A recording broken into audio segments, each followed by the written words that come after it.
नमस्कार। जय श्री शितिकंठ जी महाराज की जय।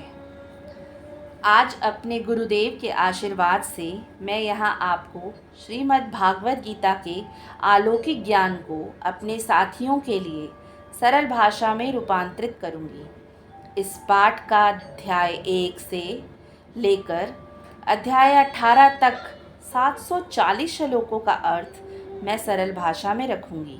इस ग्रंथ में भगवान श्री कृष्ण ने मानव कल्याण के लिए अद्भुत और अतुलनीय ज्ञान दिया है, जो मानव की हर अवस्था की परेशानियों का निवारण करने में सक्षम है। यह ज्ञान की यात्रा है परमार्थ से पुरुषार्थ की ओर, अर्थात परमात्मा के परम गोपनीय ज्ञान से पुरुषार्थ अर्थात कर्म की ओर।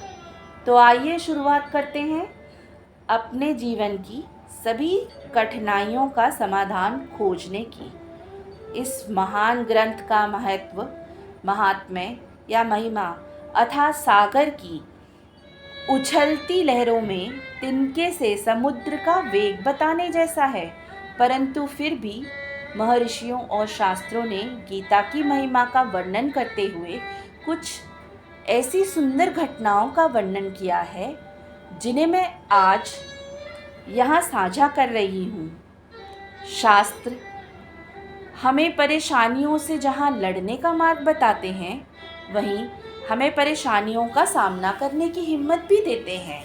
श्रीमद् भागवत गीता, यह नाम ही परमात्मा के श्रीमुख से उत्पन्न हुआ है, सो इसकी पवित्रता का वर्णन कर पाना आसान नहीं है।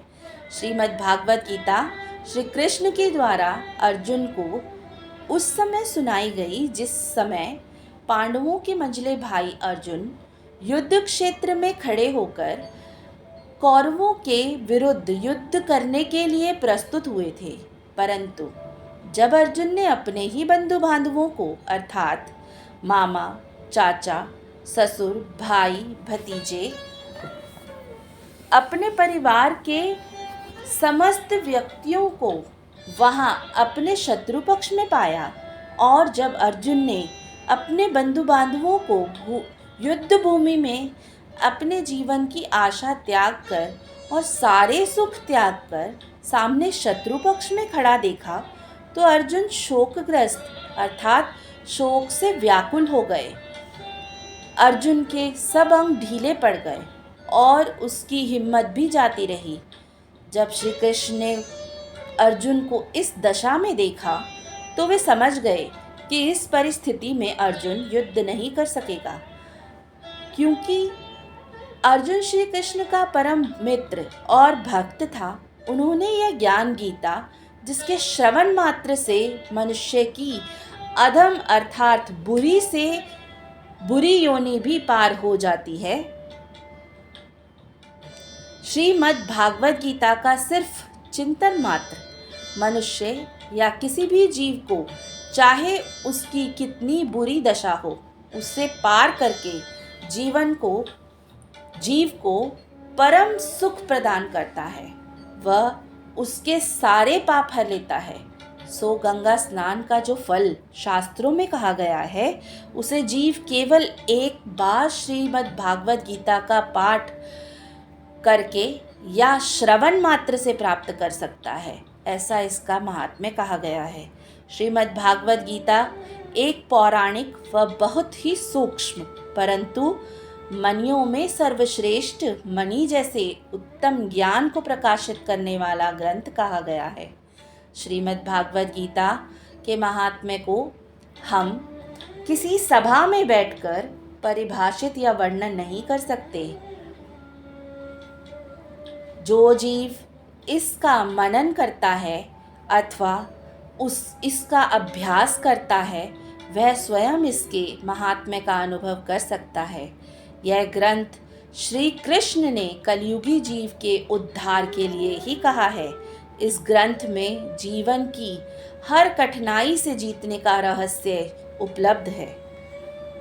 यदि कोई मनुष्य हजारों हत्याओं जैसा पाप भी करे और अंत में इस अमृत रूपी ग्रंथ का आश्रय ले, अर्थात इस ग्रंथ का अभ्यास निरंतर करे तो वह भी उन सभी हत्याओं के दोष से मुक्त हो जाता है, ऐसा ऋषियों द्वारा माना गया है।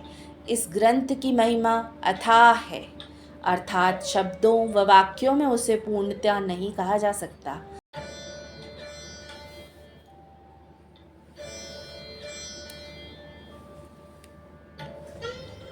पुरातन काल में जब ऋषियों द्वारा इस ग्रंथ के कुछ ही श्लोक श्रोताओं को सुनाए जाते थे या उनका हिंदी में अनुवाद करके ही बताया जाता था, तो भी हजारों पुण्यों के बराबर फल की प्राप्ति जीव समाज को हो जाती थी। आज इस तकनीकी युग में इसका महत्व हमारा समाज, हमारे बच्चे व हमारे आने वाली पीढ़ियां कहीं भूल गई हैं और इसीलिए इस ग्रंथ को केवल एक पुस्तक के रूप में देखती हैं। आज अपने गुरुदेव की कृपा से मैं इस ग्रंथ को सरल भाषा में यहाँ पर अनुवादित कर रही हूँ। गीता सुगीता कर्तव्या कि मन्ये शास्त्र विस्तरे या स्वयं पद्मनाभस्य मुख पद्मादिनी सुता।